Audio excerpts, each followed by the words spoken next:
Hi, welcome back to a new episode of Erin is the Funny One. That was aggressive. Hi, welcome back. I am aggressive because I'm Jack Douglas and you're the other one. I'm Two Toes Up. Hi. Two Toes Up. Welcome to my podcast. Thank you for co-hosting. I am the main host. You are the co-host. Never agreed to that. Thank you for coming today. Do you know what number podcast this is? It's the one where we can legally finally get drunk. That's right. It's the 21st podcast. Welcome to our 21st birthday party for our 21st episode of our first podcast. It's so excited. It's baby's first 21st. And baby's gonna get drunk. Baby's gonna get crunk. It's 21st birthday. You kind of have to, at least here in the States. Jack Film, what did you do on your 21st birthday? Oh, it was really cool. I stayed home. And then, you know, my sisters, I think they took me out. To see like Notting Hill or something? Oh, you know what? You'll like this. Fuck you. No, my sisters took me out to a bar, and I remember this very clearly. They got really annoyed with me because I got a little tipsy. And you know what I do when I get tipsy? You wouldn't stop talking. I would stop talking. Yeah. Oh my God. You need to have a convo with them because I think they can they probably remember that. But yeah, I remember them being visibly annoyed at how much I talked. And this is something I'm laughing because this is something Erin constantly argues with me about. I hate when you get drunk because you just talk. Well, the thing about it too is that you lose all sense of caring of if the other person is interested in the conversation. That is very true. So that's also very alcohol. Not only are you talking incessantly, but it's not a care in the world of it's a one-way convo. It's a one-way convo. Yeah. Yes. You go on monologues. Erin. Yes. What'd you do for your 21st birthday? Kind of crazy to think that we met not long after our 21st birthdays. My roommates at the time threw me a birthday party. It was luau themed. That's cute. A ton of fun. We did lemon drop shots. Nice. Which was very fancy for being 21 years old. And can you remind our listeners what a lemon drop shot is? I think that we just used Sky lemon vodka. Mm-hmm. Oh God. Yep. I can taste it. And I think we may have put a little bit of squeeze of lemon juice in there. Stop it. And that's the fucking shot. And then instead of the way you lick salt off your hand, we would lick sugar off of our hand. Oh, that's cute. That's appropriate. Yeah. We did a lot of lemon drop shots that night. Oh man. Shout out to Sky. Yeah, shout out to Sky Vodka. Oh.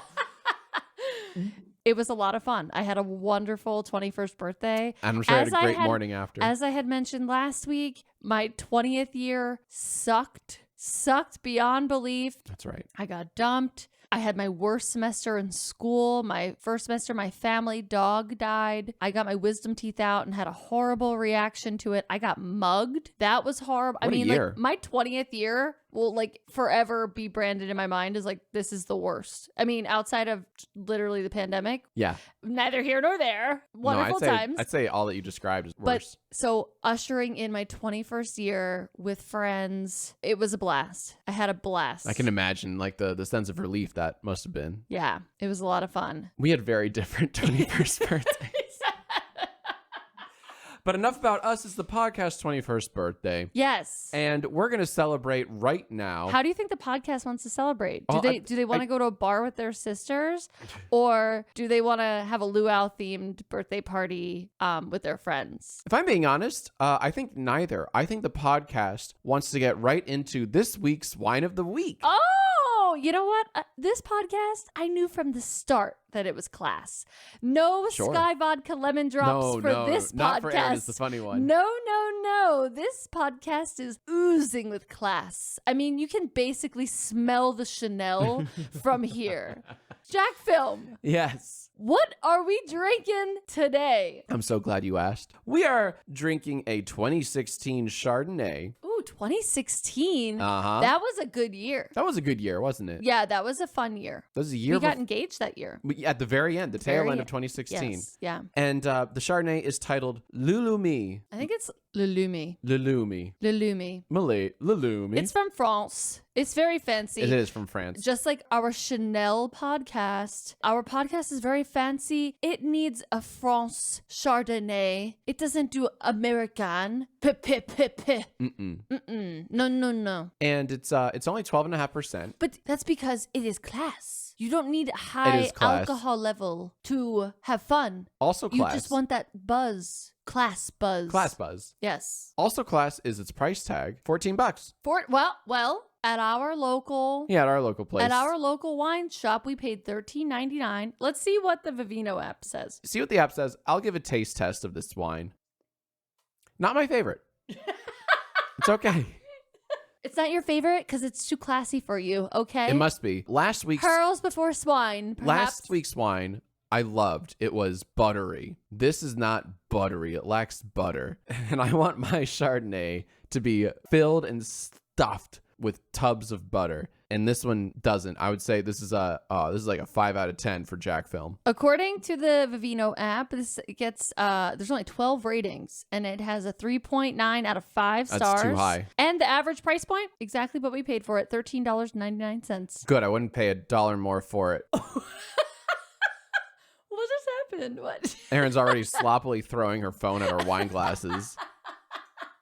Maybe it's not 12.5%. Maybe it's like 20%. Honey, what do you think? Why don't you give us a little taste test? Am I too jaded? Am I too spoiled? No, it's fine. It's just not like California. We're used to California. We are used to the California shards, which last week's was a California They taste shard. like totally, to our unrefined taste buds. Speak for yourself. They taste like two very different types. They just taste like different. They don't taste like two Chardonnays. No. They're like just two totally different types of wine. So anyway, but it'll do. And this is what the podcast wanted. What the podcast wants, the podcast gets. Okay. Always. McJoy. It's their birthday and they wanted to celebrate with classy French wine. And speaking of birthdays. Yes. Honey. Yes.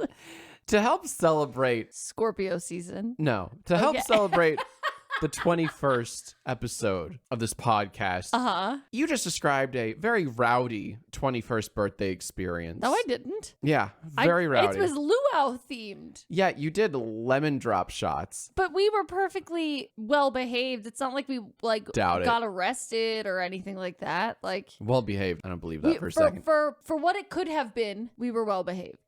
Nevertheless, I think my parents paid for my 21st birthday. They bought me a round trip ticket to Vegas where I celebrated my 21st. This was like 2 months later. My 21st with my best friend from high school, and it was her 21st birthday when we were there. Now, let me tell you, I literally almost came home with a husband. That was way more rowdy than my what could have been actual 21st birthday. We'll have to hear that story someday. But we're getting off track. As much as I do want to go into that, we are getting off track here because this is the 21st episode of our podcast. I think it deserves a rowdy one. Instead of a quiz, honey. Should we get it a husband? We should get it a husband. Vegas style? No. I think it's time to get rowdy. I think for this podcast, we should have another debate night. Oh! And really get into it. Let's fight. I mean, okay, sure. That could get rowdy. Oh, it will. Now I kind of wish we had broken out that 14% wine. That way we just get mad. The mad drunk comes out. I think we'll get mad enough. Okay. I have a list of debate topics. Some of these are leftovers from the previous debate night we had many moons ago, but all of them will be hella feisty. For our first subject, honey. Sorry, I feel like this is happening really quickly. This is like happening faster than my Las Vegas engagement. Oh my God, it's always coming back to the Las Vegas engagement. I feel like, we're already going into it. Yeah. I haven't even had time to like prep my thoughts or anything like that. Well, there's nothing to prep because I haven't given you any of the topics. But sometimes I just like to feel like I'm prepared to feel prepared. Well, you can't be prepared because you don't know the topics. Unlike a quiz, I'm not going to give you it's Harry Potter trivia. Like, no, it's debate night. I have topics. Could you don't know just what they talk are. slower? Maybe that'll help. Fine, just go. So, honey. Yeah. For our first, let me know if I'm going too fast. I love the smells of the season. Thanks to Native's new seasonal scents, my favorites are with me wherever I go. I am talking about their deodorant. Native deodorant is formulated with ingredients that you've actually heard of, like coconut oil and shea butter. And Native deodorant never uses aluminum, parabens, or sulfates, but it still keeps you smelling amazingly fresh all day long. They have classics and rotating seasonals, and by the way, these seasonal scents are delightful. We've got candy cane, sugar cookie, and fresh mistletoe for this holiday season. Native is not only good for you, but it's good for the planet. Doesn't it feel good to support a brand that's actually doing good things for the planet? They have a deodorant made of 100% paperboard packaging. They're vegan and they never test on animals, so Klondike has nothing to worry about. I know I'm not alone in loving Native.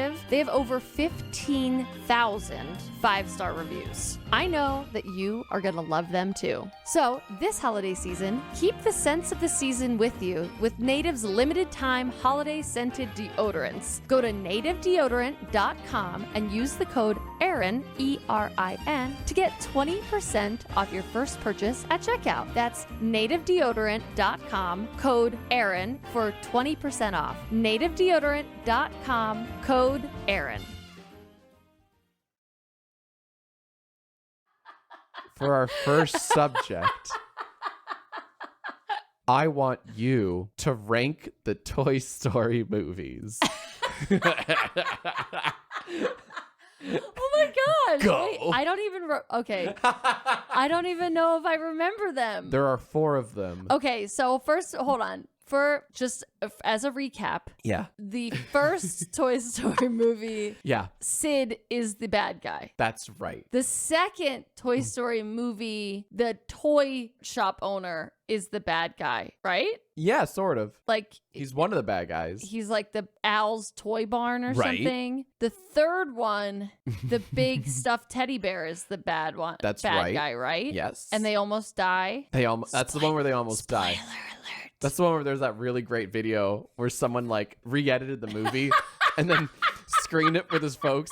So he edited it so that It in just such a way ends. that it ends when like all the toys are about to be crushed or incinerated, Incinerated or and something, they yeah. all hold hands and close their eyes, and then it fades to black, and then the credits roll and you hear da da da da da da da, and then the parents turn to the guy and they go, "That's horrible. Is that how it ends?" It's one of the greatest videos ever. Okay, but that is the third one. And Wait, the who was the other bad guy in the second one? Prospector, Stinky Pete.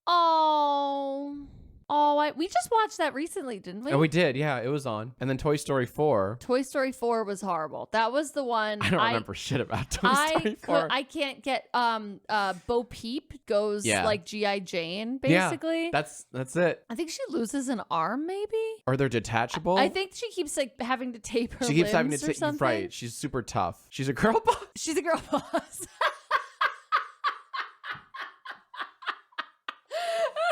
Great movie. But then Woody, okay, guys, literally this is spoiler alert. So like, don't listen to the next minute or something Yeah. if you haven't seen Toy Story 4. Woody, I remember just being pissed at the end because the evolution of their relationship Because he died. felt like, hold on. No. Like it went from 0 to 100. Real quick, you felt it was unearned. His I final also decision. didn't feel like it was reciprocated. I didn't feel like she was in the same place he was. And then he ends up leaving his crew for her. Mm-hmm. I remember growing up and being taught from a very young age, like what happens in Greece, not okay. Sandy at the end changing herself Oh yeah, that's the so worst that lesson. Danny will like her. But damn, she got hot. That's not the lesson. Talk about a glow up, right, That's ladies? not the lesson to be taught here. Okay. And it's for sure not the lesson that should be learned. Fellas, back me up. So I guess I'm a little bit like the shoe is on the other foot. Woody is simping so hard for Bo Peep. I mean, Andy is on Woody's foot. No, stop. No. But he simped so hard for Bo Peep that he simped too close to the sun, if you will. A tale as old as time. So I'm gonna say, Yeah, rank him. So it's 1, 2, 3, 4. What order? okay. This is tough. This is a tough one. It's actually very easy, but okay. I'm going to say 2 is the best, Okay. followed by 1, Okay. followed by 3, followed by 4. And let me tell you why. Uh-huh. We were just earlier today, we were watching Shrek 2. We sure were. And the OG, Shrek 1. Mm-hmm. Okay. And what happens with these types of movies is that while the first movie is just incredible, like revolutionary, Right. it's like comedy like you've never seen it before. Game-changing. It's a game changer. These are, classic, impressive, awesome movies. What happens with the second is that that's when they really find their stride. Yes. They lean in, they know it. Like they're like, okay, they introduce new characters. They see like what they can do with jokes, what they can do with the characters. They expand. They expand. So the second one I'm going to say is the best. The first is second best because it was revolutionary for Literally. what it was, right? Yeah. The third was very good. Yes. But there were just qualities to the second and first that the third will just, unfortunately, Never live up to. It just inherently would never be able to achieve those things. Through no fault of its own. Through no fault of its own. It came at a later date when things had already been invented. And it was just kind of following the pattern a little bit by that point. So it was, Which leaves us to 4. which Woody is just a simp loser who left his entire support system His bros. for somebody who didn't even like him that much back. Definitely would not have reciprocated that. That relationship did seem a bit one-sided. It was very one-sided, if I recall. She was not about to come back to them. No. So No. he went to her, but she wasn't even that into him. I didn't. No, I never got their that. I relationship never got was that. not believable. No. And you know what? It fell off. As much as I'm like, yeah, the third was just kind of following the patterns of its past. The fourth didn't follow the patterns. There was also a time in the movie where I was like, oh, this is the end. And then it continued. And I just remember being like confused Lord by of the Rings that. syndrome, sure. I just wasn't feeling it. So final answer, 2, 1, 3, 4. Damn it, that's my ranking too. I can't. How do I debate that? How Fuck. do you debate it? 2, 1, 3, 4 is my order as well. My Shreks are 2, 1, 4, 3, but Toy Stories are 2, 1, 3, 4. Yeah, Shrek is definitely 2, 1, 4, 3. You know what I mean? Yeah. It's like you said, the first one revolutionary. The second one does like world building. Now that the origin story's been told, now that the exposition has been laid down, the foundation's been laid down, then you can really have some fun. Yes. And that applies for both franchises. Then you start to run out of story by the third installment, and by the fourth installment, well, what is there left to say? So really, I think what we should really be debating is like why Shrek is such a joke, because I don't understand all the Shrek jokes. It's a fucking fantastic fucking movie. yeah, Shrek jokes have been in for the last like fucking 5 years. I don't get it. Honestly. I don't get it. It's an amazing, amazing movie. Well, I don't think people are doubting that. I don't think people are like mocking it. So what's fun? I don't understand. What is there to make fun Well, of? a lot of it's nostalgia because the first movie is, 20 years old now. And still holds up, by the way. Guys, I watched it today. It holds up. I watched it today and so good. Even the animation's not that bad. You think it'd be like a lot more stiff and wooden, but like the textures are there. Yeah. The gingerbread man looks like an edible gingerbread man. Thank God for closed captions. I was telling Jack when they do that Yeah, the Duloc, yeah. the Duloc little like Duloc, Right. da, da, da, whatever. Like I remember seeing it in theaters and I had no idea what those things were saying. Like I understood the like wipe your Yeah, you got the ass joke, face, sure. but that was it. That was it. No idea. Thank God for closed captions. It's the best way to watch movies when you're old like us. Okay. I have a learning disorder, okay? It has nothing to do with age. I've been doing this for like 10 years now. Once I discovered that I watched television better with closed captions, I've been doing it since. Guys, honestly, try it out. If you don't already do it, try it out. My family, I will say this, my family, one time I went home and I turned on closed captions and they were like, what the hell is this? I'm not watching this with closed captions, blah, Oh my blah, God. blah. And then, no lie, now all they do is watch it with closed captions. They're like, all right, you were onto something there. So try it out, guys. It is a game changer. The downside is I do get distracted reading the closed captions when I should be, watching, 3 inches up to see the action. But you get a lot more story. I get a lot more story reading the closed captions. Especially when things like people are having like phone conversations and you can't always hear like what somebody on the other end of the line is saying, but they spell it out for you with closed captions. Sometimes it's worth it. Moving on. Let's try something else here. What a I can't believe you picked that. That's bad. Okay. Well, we're going to move on to increasingly more incendiary debate topics. I don't know okay? what that word means. Like fight worthy. All right. Like Squid Game. 39 million reasons to fight. Short, just like Squid Game, baby. Okay. Honey, who is more annoying? People. You or me? No, but yes. But no. Who is more annoying? People who overly believe in horoscopes or crypto bros? Crypto bros. There's something about the testosterone that just like fucking turns me off so hard. Let's explore this. Yeah. Okay. So people who overly believe in horoscopes Yeah. are looking for. I was thinking about this recently, actually. Like reasons why people go to see mediums, go to psychics, Yeah. tarot card reading, like all that stuff. And people who believe in horoscopes. And by the way, I don't not believe in that stuff. I have a very open mind about it, but I'm pretty like neutral to it. So I'm like, I can go which way the wind blows, whatever. Anyway, I have an open mind to it. Unlike some people who are so like resolute in their beliefs. Okay. I don't think that people overly believe in horoscopes are annoying at all. And the reason I think that is because I think that they're looking for something to believe in and something to explain why they are the way they are or explain their behavior in a way. When my therapist and I were recently talking about attachment styles, the way I described it, she laughed at me, but not at me, whatever. But no, she was laughed at. I was like, oh, it's like a more scientific horoscope.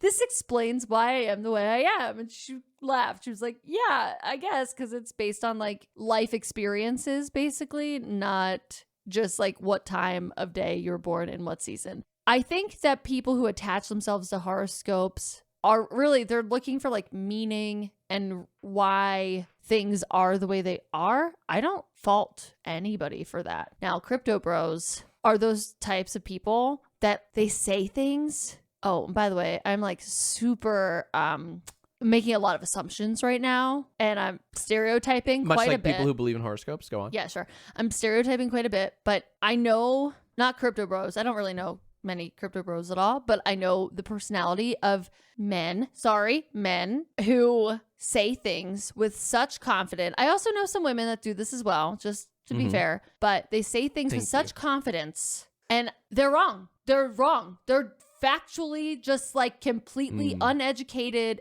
and like do not have an entire viewpoint, but they say things with such certainty. And it's like, no, but you're missing an entire piece of the equation. Yeah, maybe your answer is correct, but the way that you arrived at that answer is incorrect. So you're missing an entire piece of the puzzle. I hate when people don't do that. I also hate when people speak with such certainty. They don't leave any room for like other opinions. I hate that. It drives me crazy. By the way, I can't wait for people to take this clip and then show me, like, show oh my a God, time right? when I am Can't that, fucking wait. I am that person. I am the crypto bro. That is me. Anyway, yeah, fuck them. Okay. Fuck that. Fuck those people. Final answer.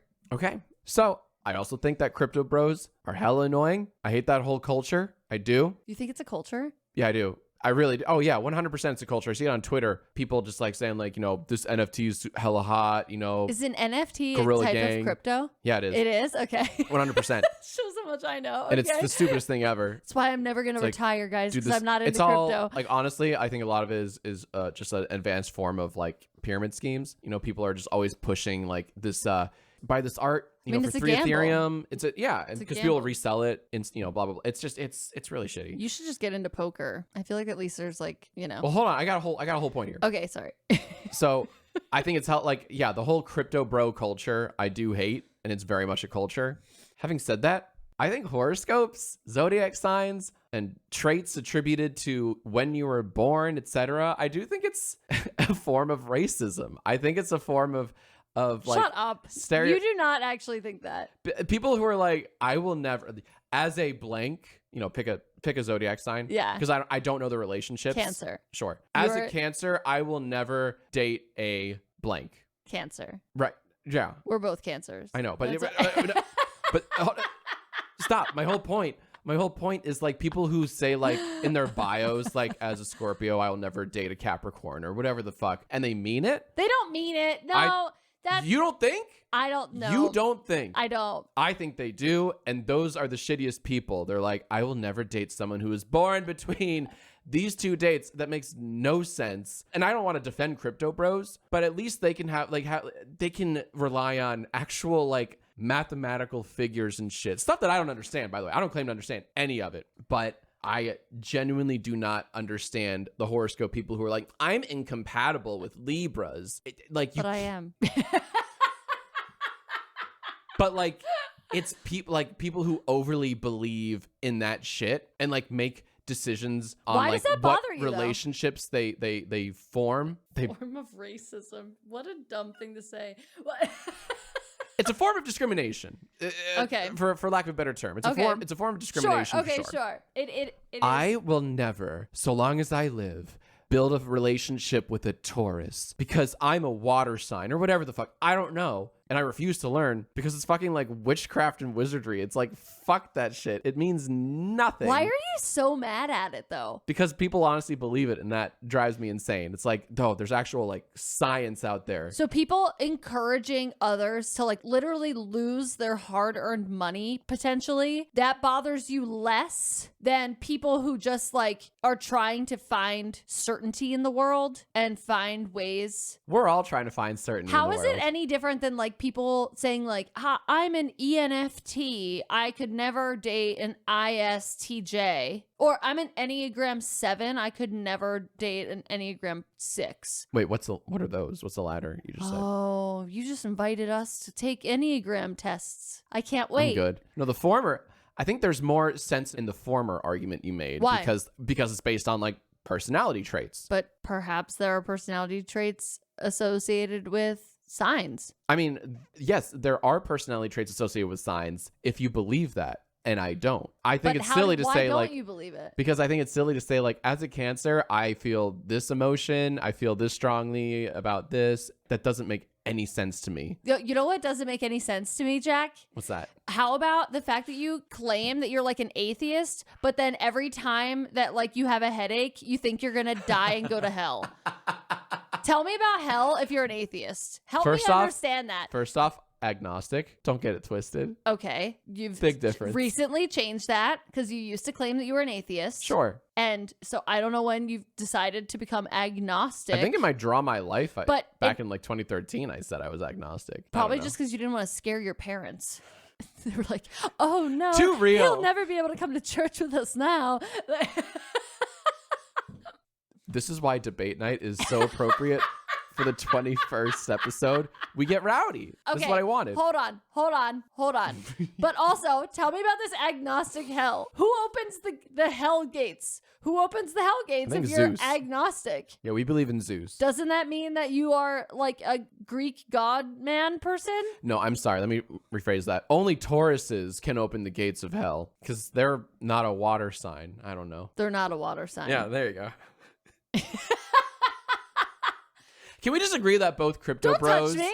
Don't touch me. Can we just agree that both crypto bros and people who overly believe in horoscopes are both awful? No, I do not. 'Cause I think they I do not believe that people who overly believe in horoscopes are awful. I don't think they're awful people. I think that they are looking for certainty. And I can identify with that because the world and life is so uncertain that sometimes it's nice to like feel as though you have a little bit of control and They're not awful certainty. people. They're not awful. Let me rephrase this. The people who discriminate against other people for their zodiac signs, those people are awful. Those people are Awful. misguided. Sure. It helps them. If you believe in astrology, that's fine. Just don't be an ass about it. Sure, yeah. Same thing. If you think crypto's the future, that's But fine. you can say that about don't anything. be an ass Like, about it. hey, Yeah. I have a peanut allergy. Just because you don't eat peanut butter in front of me, I will die. Don't be a fucking dick about it. Like, you could say that about anything. I think that's a very... You could say big that about leap. anything. Like, I am a Democrat. You are in the Green Party. Like, just because I... Oh, that was my next question.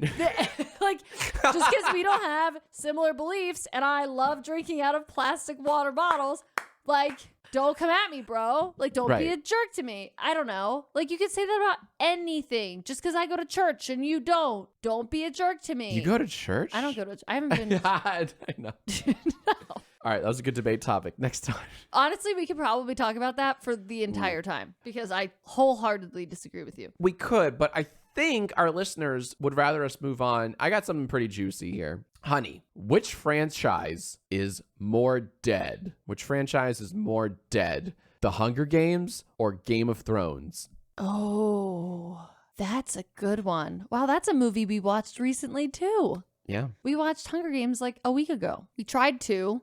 I stopped. Fell asleep. Yeah, I fell asleep. You know what's funny is that I never thought of myself as like one of those people that falls asleep during movies. Oh yeah, no, that's you. And I feel like I'm constantly being like, oh no, I fell asleep during Well, if you're not falling asleep during movies, you're like you're texting through them. Okay, let me just get real with everybody really quickly. Because you haven't been real yet. I always thought Game of Thrones was overrated as fuck. I have always thought that. Is it enjoyable? Sometimes. Not always. Do I think there are too many characters? Absolutely. I agree with that. It makes it straight up unenjoyable how many characters there are. It would be the equivalent of if you took like Dexter and like every single person that Dexter killed, you involve their families and keep them in the storyline the entire time. Game of Thrones is kind of like it. 8 seasons, you have to be like, oh, who was that? Oh, that was that guy that Do you remember season 4? He killed like 4 people in that one episode, but he was the second guy that he killed in that episode, and he put him in a boat and dropped him into the ocean. If you were a real fan, end. you'd remember. Okay, so Game of Thrones has always been hella overrated. Okay. I will stand by that. The only time that I have watched Game of Thrones and been like, literally like, not even like this is great television, but this is hella like, I'm glued to the TV, I guess, like, because I can't tear myself away. Season 1, not even the whole season, but the beginning where like Cersei and Jaime are first revealed to be together. Right. By the way, watch that with my brother. So Love awkward. That. That's awesome. So awkward. I didn't know that. That's awesome. Because he read all the books or all the books that are available. Wow. So he, like when season 1 came out, he was all up on the books and shit. And like, I'm like watching this with, so uncomfortable. Anyway. And then when Sean Bean dies, you know. Yeah. And then that was shocking. And then the other guy died, season 1. That was a big deal. King something, I forget his name. Baratheon. Baratheon, yeah. And then season 3 with the Red Wedding. The Red Wedding, yep. After that, oh my, like, even when Jon Snow died, I didn't give a shit. Oh, you knew he'd come back. Because, we're going to kill people, but then we bring them back. It's like, no. It's kind of like in Harry Potter. I always had a lot of questions about how, okay, wait. So if Dumbledore died, why can't we just like paint a painting of him and then just talk to the painting? Right. Like, why can't we do that?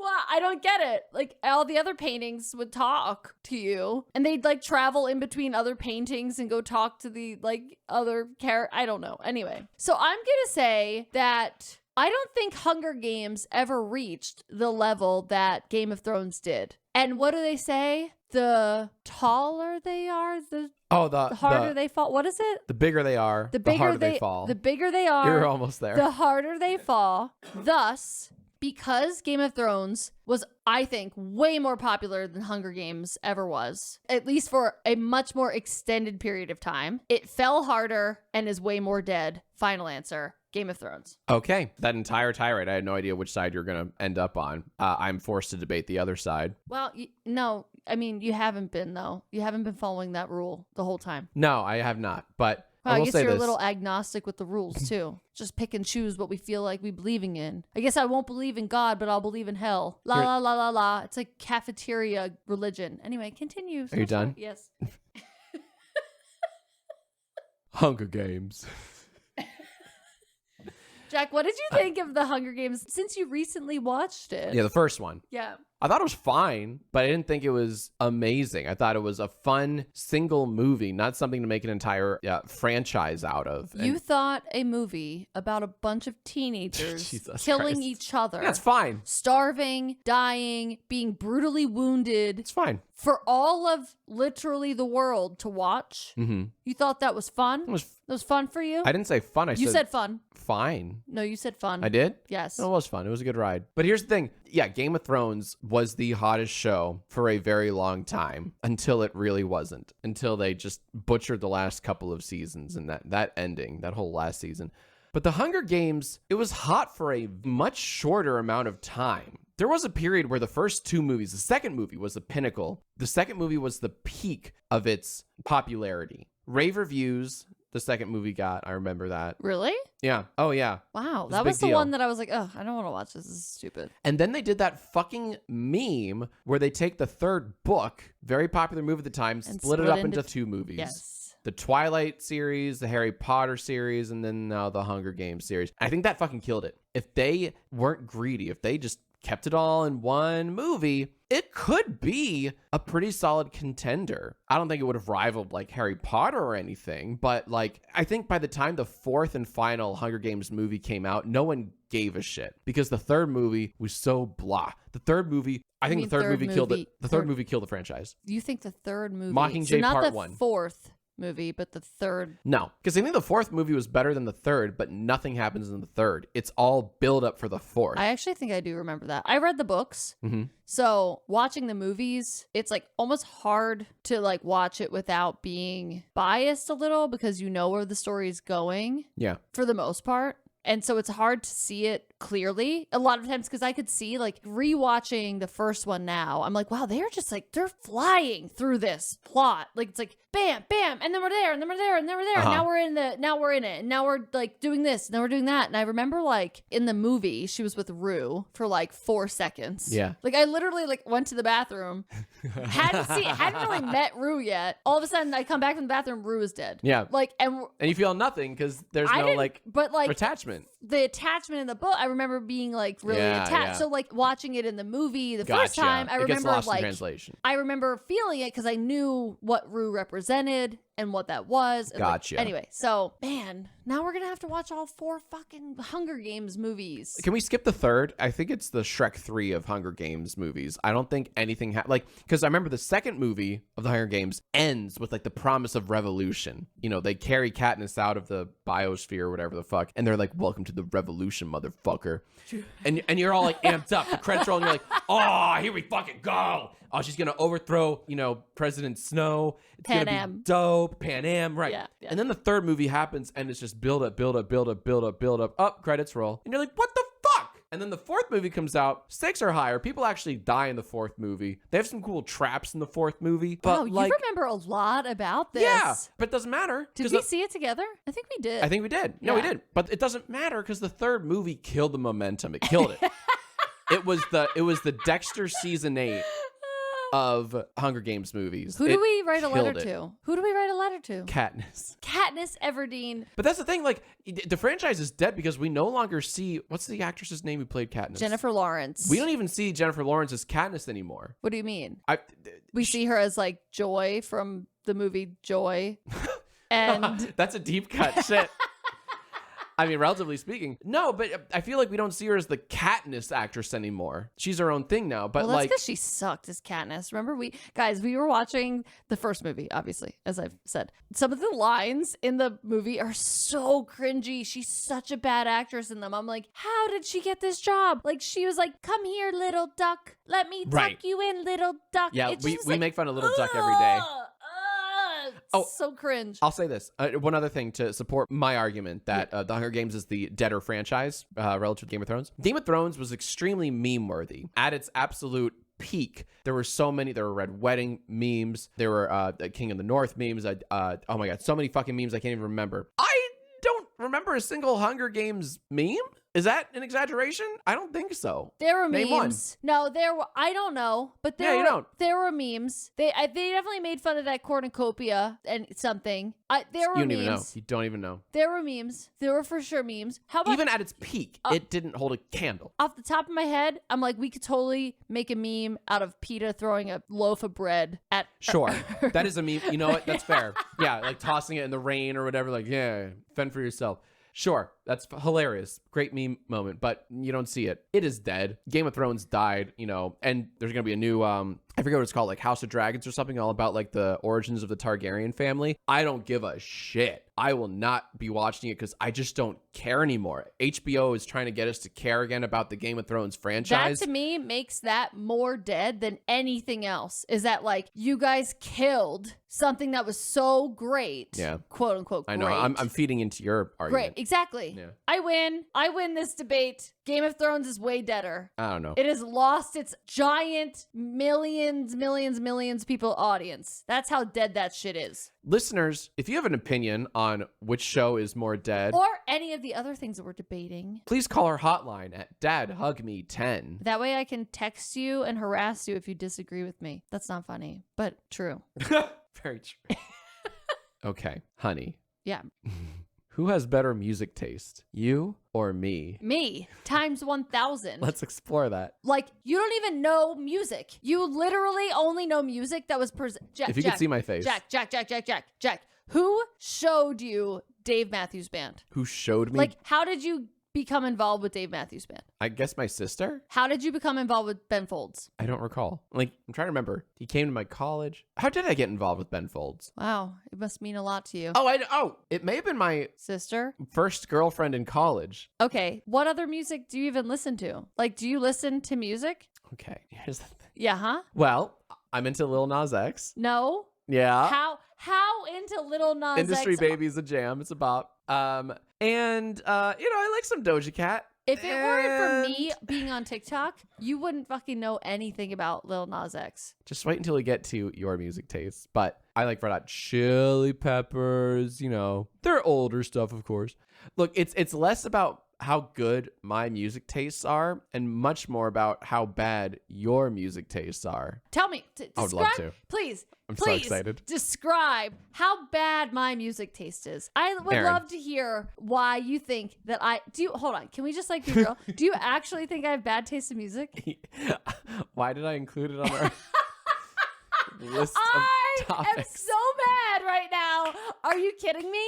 I knew you would be. You think I have bad taste in music? Not bad, but worse than mine. No, you don't have taste in music. You don't have any music that you listen to. Can I paint a Most picture? of the music that you listen to, I introduced you to. That is not a taste in music. Can I paint a picture for our listeners? Every single song that you write sounds exactly the same. Whoa. Yeah, I said it. You have no taste in music. All right. It's not that you have bad taste. You have no taste. It doesn't exist.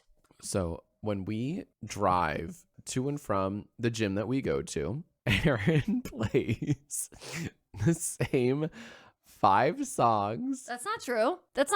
I have my entire It's Britney Spears. It's Backstreet Boys.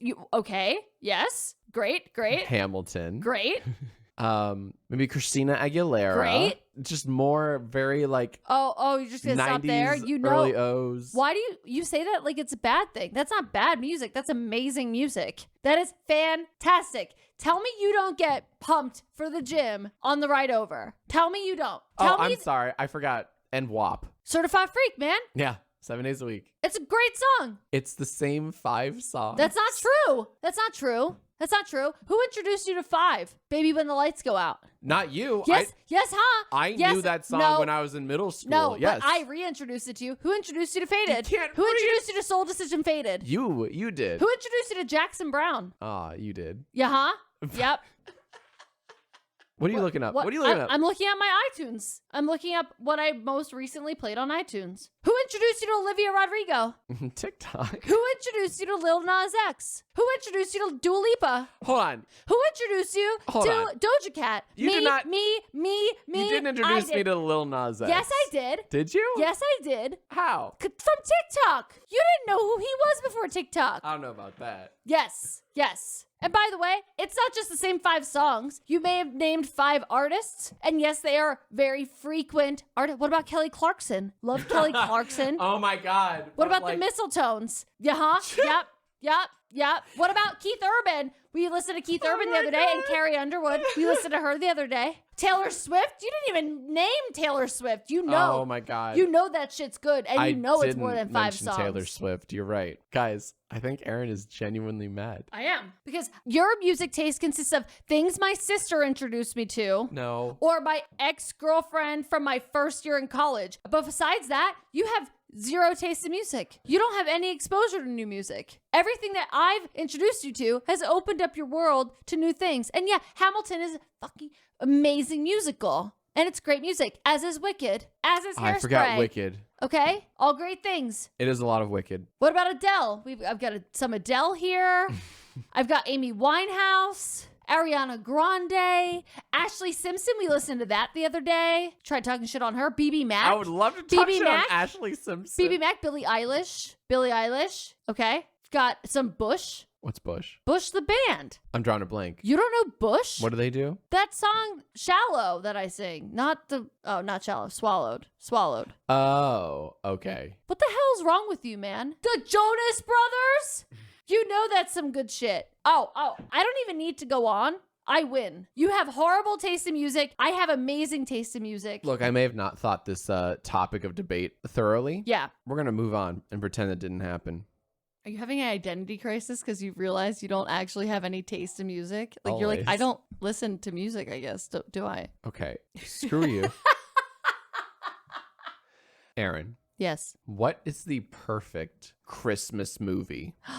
Oh, that is tough. Perfect for what? It's not tough. It is. It's so tough. There's so many. There are, but there's a nostalgia factor. Sure. There's a comedic factor. Of course. There's a always heartwarming. Always heartwarming. You have to pick one though. There's snow on the ground, even though it nobody ever has actual snow, except if you're in Alaska or something. Bonus points if you can tell it's fake snow. It's the best. Oh my gosh, those are the best. The Lifetime movies, when you can the literally fucking best. see When it's a just blanket a of cotton. pad. Jinx, it's the best. Okay, but that is not necessarily what makes it. No. But it also needs a good plot. Let me just share some of my favorite Christmas movies, not including A Very Girl Boss Christmas, which is still, of course, being written and worked on as we tape this. So some of my favorites: Muppet Christmas Carol, hilarious, adorable, that's a very good heartwarming, a classic tale, and a retelling of a classic tale. There is some music involved. Some. And great actors. And there's just the adorability factor. It's a very cute movie. But then there's also The Family Stone, which has a wonderful cast. Also set in a very snowy Massachusetts town. It's infinitely quotable. Infinitely quotable. I was just quoting it the other day. You sure? Well, you always do, yeah. Great cast, great storyline. Honestly, I have literally seen that movie over 250 times. Oh, yeah. I used to watch it going to sleep at night in college over I think over. You can, a gun to your head, I think you could write out the entire script from memory, line by line. I could. That's one of the movies I could probably, if I wanted to fall asleep at night instead of counting sheep. Yeah. You just try to piece the movie back together. Yeah. That's one of them. Okay. So Muppet Christmas Carol, Family Stone, obviously the Mistletones. I love it because it involves bright colors. I love bright colors. You do love your bright colors. Upbeat music, a romance subplot. Is it the perfect Christmas movie though? I'm not sure. Okay. We're gonna need an answer. Then there's also stalling. My God. What are some other favorite Christmas movies of mine?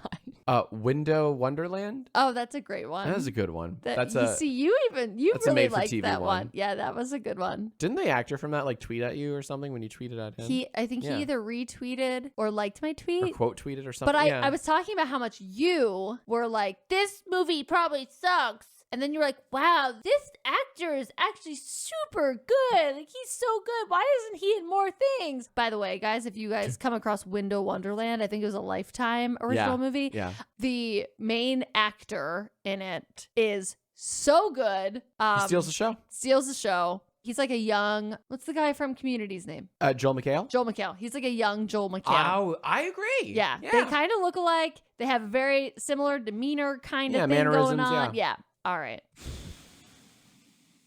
You have to pick one, and then I get to pick it apart and tell you why you're wrong. Perfect Christmas movie, Muppet Christmas Carol. Final answer. It's an extremely strong contender. I, too, enjoy Muppet Christmas Carol. It's Michael Caine at his absolute best. Michael Caine. You see him at his grumpiest, and you see him at his jolliest. It's a beautiful, wide range. My assets are frozen. Right. Another very quotable movie, to be sure. But if I'm being honest, I was never much of a Muppets fan. What? I never got, I love that movie. I never got the whole, oh, I love the Muppets. I never got the Muppets craze. I never grew up with this, warm, fuzzy feeling for the Muppets, which is why, partially, not why, but, my perfect Christmas movie. Don't you dare. In fact, the perfect Christmas movie. You dare. Would be a little ditty called Don't. National Lampoon's Christmas Vacation. Oh my God. Are you scared? I thought you were going to say Scrooged. And I was about to fucking throw down. Now, wait a minute. I was about to throw down because Scrooge is a very close second. I love Scrooge, and I will defend it to my deathbed. It's Bill Murray at his Bill Murrayest. It's not heartwarming though. It's not a heartwarming. It is. No, it's not. Have you seen it? There's ending? so much darkness before you get to any sliver of light. You need darkness to see the light, Erin. No, it takes you to the depths of hell. It is here's your Christmas. Lumpy. Let me take you to the depths of hell, show you dead bodies, literally make you watch me do autopsies on people, but then you find out that but the cat from next door lived. That's the equivalent of how much of a heartwarming story Scrooged is. Scrooged is the worst Christmas movie. I mean, not worst, but it is probably. It's a lot of fun. No, it's not. It's not a lot of fun at all. It's terrifying. It is nightmare inducing. How about the ghost that takes him through the stages or whatever, and she is played by that Lillian chick from Unbreakable. Unbreakable Kimmy Schmidt. Yeah. Terrifying. Not terrifying. Terrifying. I think it's a little cringy. They overdo the slapstick in those scenes, and that's why some of the slapstick gets a little annoying if I'm going to be a stickler for it. So it gets knocked down a couple of pegs for the overuse of slapstick. No. She's great though. She's wonderful. No, in it. Nightmare inducing. It will literally give you nightmares. But my top favorite, not at all, rose glasses tinted with nostalgia and seeing it with my family a million times. Not at all. Is National Lampoon's Christmas Vacation. And here's why. But Jack, have you seen the sequel? Uncle Eddie's Too soon. Island Vacation. Too soon. No, but I've seen the whole Red Letter Media review on that one. And it's a delight. It's amazing. They pick it apart in a beautiful way. Or is it cousin it? Whatever. Anyway. I think cousin. Yeah, you're right. Not uncle, cousin. Because I made the same mistake in that podcast. Yeah.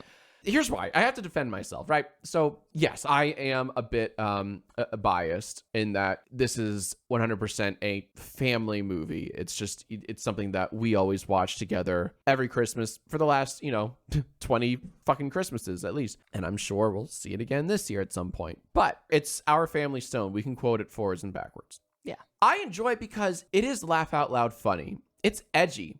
For a family-friendly Christmas movie, it's got some edge. Chevy Chase, flips a dude off. It's great. You couldn't do that in a PG movie now, but you could in the 80s. It was a different time. It's got the single greatest rant, I believe, ever recorded, ever filmed. You brainless, dickless, hopeless, blah, blah. Oh, when he's telling off his boss? He's telling off his boss, and he ends with, where's the Tylenol? It's amazing. It's this amazing rant. It's beautiful. No, I don't think it compares to Vegas Vacation, though. Oh, my God. Don't fucking get me started on your obsession with Vegas Vacation, the inferior National Lampoon movie. But I need to defend this more. Why does this movie work so well? It's Cousin Eddie at his absolute best. No, Vegas Vacation and his subsequent island adventures where he's at his best. No, they're so wrong. At the heart of this movie is this family man being pushed to his absolute limit, and everything, his cousin and kids staying with him, and waiting. Hold on, and waiting and waiting and waiting for his boss to give him this raise that's just kind of like he's just dependent upon this raise. And when he gets to that pushing point, when he snaps because things don't go his way, everything falls apart, it's amazing. The movie turns from great to amazing, and it still retains the Christmas spirit, and it's funny. But first and foremost, above all else, it's funny. You know what else is funny? What's that? Muppet Christmas Carol. And it's Sure. Nobody flips anybody off, and it's still funny. And you know what? You don't need to be edgy to be funny, Jack. This is Christmas. This needs to be wholesome, okay? It does need to be wholesome. It does. No. That's what Christmas is all about, is God. Remember? It's Jesus's birthday. We must be wholesome for Jesus. This isn't about flipping people off or being upset with what's given to you. You need to be grateful Hey, look, for what kid's you a deer. have. You need to be grateful for what you have. And National Lampoon's Christmas Vacation is the antithesis. Look, Chevy Chase, horrible man. Amazing in National Lampoon's Christmas Vacation. No. Amazing. I'm going to go ahead and say I win this one. It is fun for the whole family. It includes classics such as A Christmas Carol by, who wrote A Christmas Carol? Dickens. Mark Twain. R.L. Stein. But it's a musical. Not everyone likes musicals.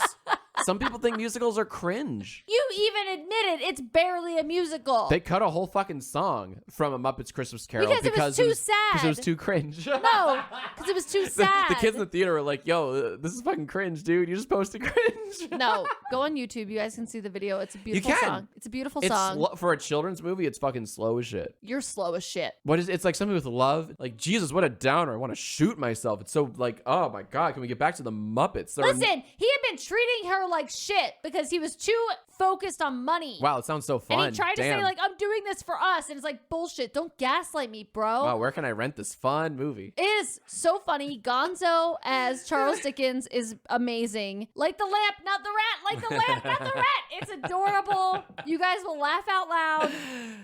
Turn on subtitles, though, so that you can make sure you understand every line. Aw. Sometimes they speak very quickly or in, like, you know, their character In voices. tongues. So it's hard to understand. Yeah, when Beaker talks, you know, it sounds like he's saying beep, beep, beep, beep, beep, but it's actually saying, you know, Shakespearean soliloquy. It's adorable. Michael Caine at his best. It is Michael Caine at his best. Yeah. I agree. He is the highlight of that movie. It's amazing. Please, I win this one. Muppet Christmas Carol forever. I think he recently said that was his favorite role, or at least the role he had the most fun with, honestly. Because it's amazing, and you can tell. You can tell because he's... You can tell. Do you think Chevy Chase was like, oh, National Lampoon's Christmas Vacation? Yeah, that was definitely my favorite role of all time. I don't know. Of course not. I don't really care because he's an asshole. Of course not. Of course not. I hope it was hell for him because it's a great delivery. Of course not. That rant probably took 1 million takes. That couldn't have been easy to film. It doesn't matter. Muppet Christmas Carol forever, goodbye. Oh, all right, TikTok. The taller they are, the harder they fall. All right. Honey. If an elephant falls in the forest, did you hear it? What? That's what they say. That's what she said. What was that? Okay. So dumb. Oh my God, I hate myself. Okay. I can't choose between two topics. And we have to choose. There can be only one left. So okay. I'm going to ask you these two questions. You have to tell me which one you would rather answer, okay? All right. What I'm going to tell you is which one I feel strongest about. Yeah, that's fine. Okay. Question 1 of 2. Question 1. Who would you rather fuck? Banjo or Kazooie? No, we're not doing that one. Question 2. Nope, not doing that. Who's hotter? Minions with 2 eyes or minions with 1 eye? Really? Really? We have other questions. Really? If you don't like Jack? either of those. No, I don't like either of those. All right, here's another one. Which sequel is more forgettable? And by the way, we have seen both of these movies. Hunger Games 3? No. Okay. In fact, it's actually specific. Which Pixar movie sequel is more forgettable? Monsters University or Incredibles 2? We've seen both. I think the latter in theaters. We have seen both. Okay, so here's the thing. Oh, okay. I like this one. And no one really talks about either. I'm going to get a lot of hate for this. Yeah, let's go. Okay. I doubt you will. There's not really a think strong fandom for either. No, I disagree. I think a lot of people love The Incredibles. Well, the first one, sure. Tell me. Here's the thing. I think both Incredibles movies, Oh, here we go. incredibly overrated. Disgusting. Incredibly overrated. But go on. Have really no embellish. No emotional interest in The Incredibles or their weird family at all. At all. They're not weird. They're gifted. Weird. No, they're weird. They're weird. And how dare you? I don't appreciate that family. Oh, yeah? At all. The only good character. What? I heard you go, and I wanted you to say, what was that? The only good character is that small little fashion lady. Sure. Edna. Yeah. Something. Edna Mode, yeah. Edna Mode, I think. Yeah. Darling. Yeah, I think actually anything to do with The Incredibles, one. Hella cringe. Incredibles and incredibly forgettable. Good one. Great pun. Incredibly meh. Uh-huh. I remember more about the movie Megamind than I do about Incredibles, which I've never seen or front to back. Incredibles 2. Okay, now let me tell you a little something about Monsters University. Okay. That is an underrated movie. I think Pixar did that movie dirty because it did not get the hype that they've given other Pixar movies. I don't think they marketed it the same way that they've You don't marketed. think? No, I think that That's interesting. I think that they thought it was a throwaway movie for some reason. Sure. And I don't think they gave it the oomph that it deserved. And I remember very much enjoying Monsters University. And I will say the original Monsters Inc. Mm-hmm. Great movie. Well, Great movie. we're not. That's irrelevant. No, it's not irrelevant. It's irrelevant. It's not irrelevant because they are tied together. They go hand in hand. And it's a sequel. The first Incredibles being meh and the second Incredibles being extra meh, Monsters University would not have been as good as it was if Monsters Inc. wasn't as good as it was. Together, they are a tag team super duper duo. And Monsters University, way better than Incredibles 2, final answer, and way underrated. Here's why you're wrong, for the following reasons. The hype for Incredibles 2 was actually quite immense because people wanted a sequel for The Incredibles, very much so. People felt much more strongly for The Incredibles than they did for Monsters, Inc. The best thing about Incredibles 2 was the Pixar short Bow that played in the beginning of Incredibles 2.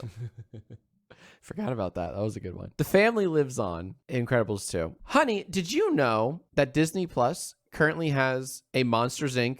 TV show? No, I try not to spend that much time on You Disney didn't. Plus. Yeah. But you didn't know. No, I didn't. I don't spend that much time on Disney Plus. And that's because no one gives a shit about the Monsters, Inc. universe anymore. Excuse you? Is John Goodman still a voice actor? Yes, he voices Sully. And you didn't even know that he still voices Sully. No, because I told you, I don't spend that much time on Disney Plus. I try not to. Also, you changed the password and ruined all the devices. And then I changed it back. Still ruined all the devices. Because that's Logged them how all good out. of a man I am. Log them all out. Selfish. Oh, I can't get on Disney Plus, so I've just changed the password and not tell anybody. Your slander of the original Incredibles movie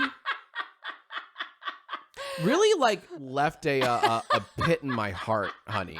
A real dark spot. It was not that good of a movie. It was extremely good movie. I would say it was the same as Inside Out, which was also just a meh movie. Absolutely not. No, this is what Pixar does. They get people with if we just make it bright colors and cute little characters, they won't even care about what the fuck the plot is. If we just make it visually interesting, that's what they did with Soul. It was both a loving homage and a witty parody of the golden age of comic book superheroes. I'm gritting my teeth. No. That you thought it was overrated. It was overrated. I'm so mad. You're not. Spit. Are you even?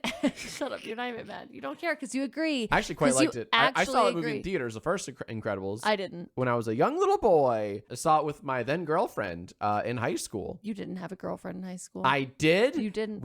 I don't remember if we held hands during the movie, but we could have. Didn't. Ew. So sweaty. So much sweat. Oh, I would have been a nervous boy if she took my hand then. I remember liking the movie a lot. I thought it was like really clever because it was. No. What came first? Was Incredibles like? I think Incredibles came after Monsters Inc. Really? Yeah. I think Okay. Monsters Inc. came first. Okay. And then at some point, The Incredibles. Monsters Inc. was so much better. It's a great movie, Monsters Inc. It's great. No, it's fantastic. Do you remember what happens in Monsters Inc. 2? You mean Monsters University? Yes. Yeah, they go to college. Yeah, but like what happens though? I don't remember. Yeah, of course not. I don't remember what happens in but either of the Incredibles though. So there you go. You said you liked Edna. She's a tiny little lady. Who'd That's you all like I in know. Who'd you like in Monsters University? I would say that Mike Wazowski is my favorite character of all time. What's Yeah. your favorite line he says in the second movie? Hey, so Hey, Sully, get over here, you fucking dipshit. I did like that line. Classic John Goodman. no, that's Billy Crystal. Oh, Billy Crystal says that. Oh, you're right. I'm He's sorry. Mike Wazowski. Hey, Sully, you fucking dipshit. Get over here. Waka waka. We're in college. I love that scene.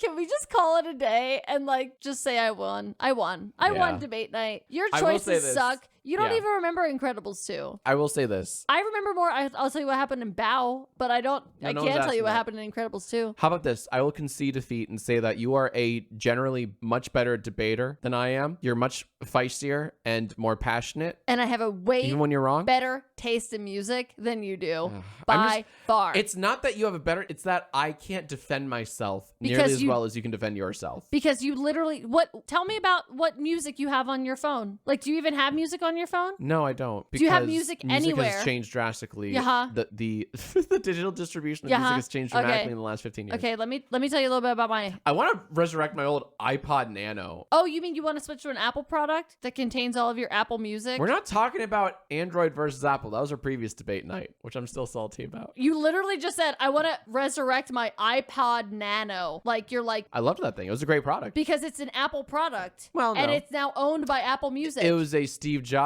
era Apple product. It's Apple. Now look at them. The products, I mean. Oh, excuse you. Yeah, gone to shit. May he rest. iPhone 13, more like iPhone, He's been there, gone- done that. He's gone to the grave, not shit, Jack. Okay? God, it's not funny. You had so many problems with your new iPad. Erin just got a new iPad. No. so many problems. Yes. Let me tell you what I figured it out. Tell me. It was because I was transferring the information from my old iPad. My old iPad. iPad was connected to my work through a VPN. The work VPN is Ooh. what screwed up my old iPad. So I'm not connecting my new iPad to my work anymore. Can I just say I love VPNs and everyone should check out nordvpn.com/Jack. It's a different type of VPN. It's a stupid company-owned VPN that I can't do anything with. Oh, you should try mine. This isn't interesting. Okay, we're going to move on. Wait, move on to what, honey? We're moving on to our second week of Mad Lib Horoscope.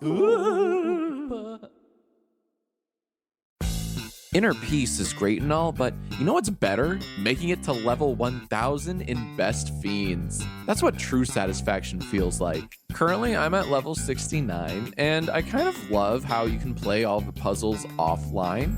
Because once you download Best Fiends, you can play anywhere, even without an internet connection, which is great whenever you're stuck somewhere without Wi-Fi.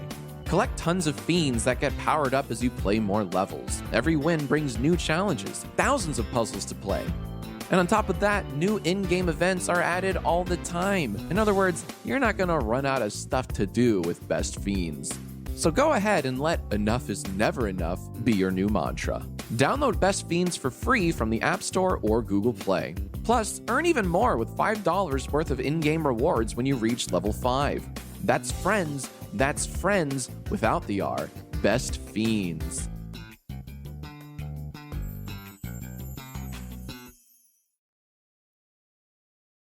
It's not spooky season anymore. We're well into Thanksgiving season. That's so embrace the loving, warm, charming Thanksgiving Orange season. and brown colors. Orange, red, brown, The leaves are dead and falling and crunchy. magenta.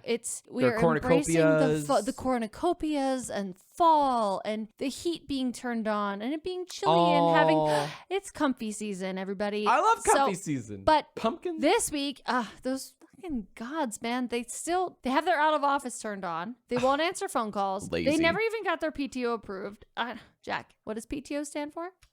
Pretty tangy Oasis. Oh, that's right. Okay, so this week we will be once again doing a Mad Libs horoscope for our friends Scorpio. And Jack, will you please? I'm going to ask you for a number of things, words, phrases. Yes. Say them with your mouth out loud. God, I married such a poet. A true wordsmith.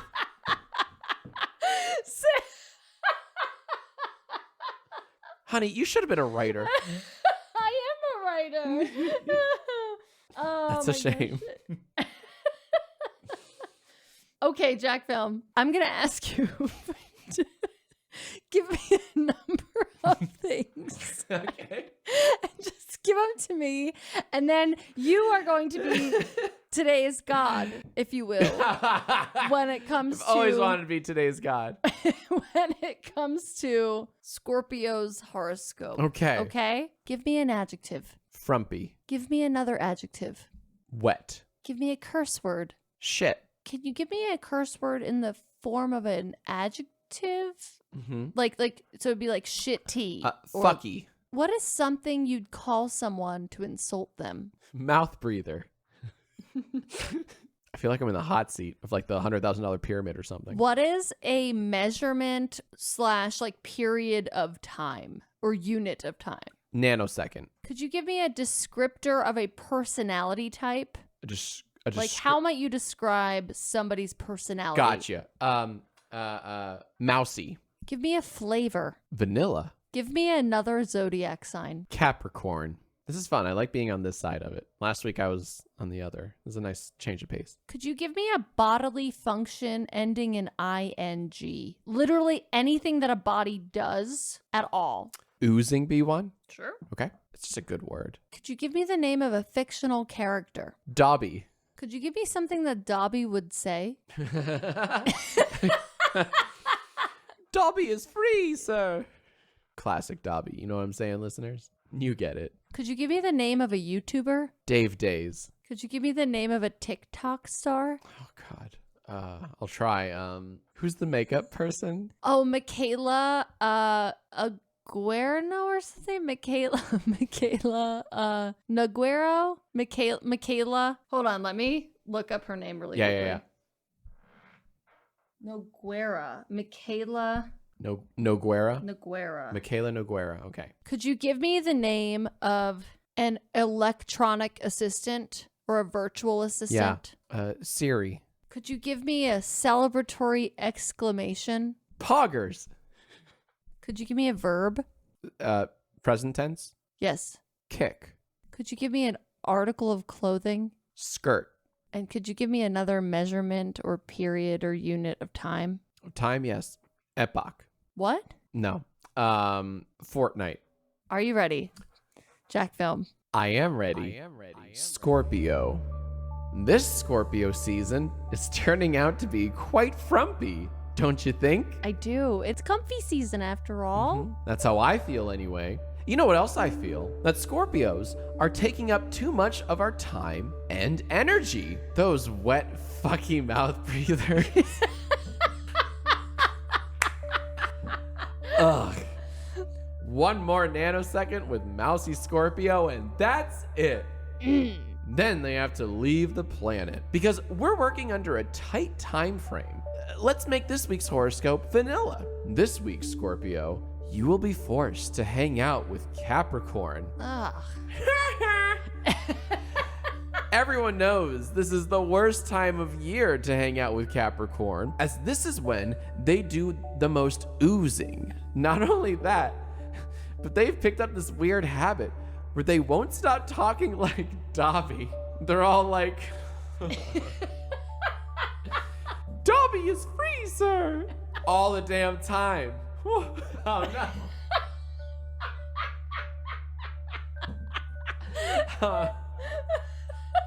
Fuck. Wait, why can't I stop speaking like Dobby? Scorpio, did you say that old adage, I'm rubber, you're glue, whatever you say sticks back on you? Jesus, Scorpio, you know that's a powerful spell. Well, how about this spell for ya? I'm Dave Days, you're Michaela Nguera. Whatever you say will be recorded and kept as a record by Siri and may be used against you in a court of law. Oh my God, it worked. The spell is broken. Poggers. I can't wait to kick my skirt once again. See you in a fortnight. God damn it, you made me talk like Dobby for like half a paragraph.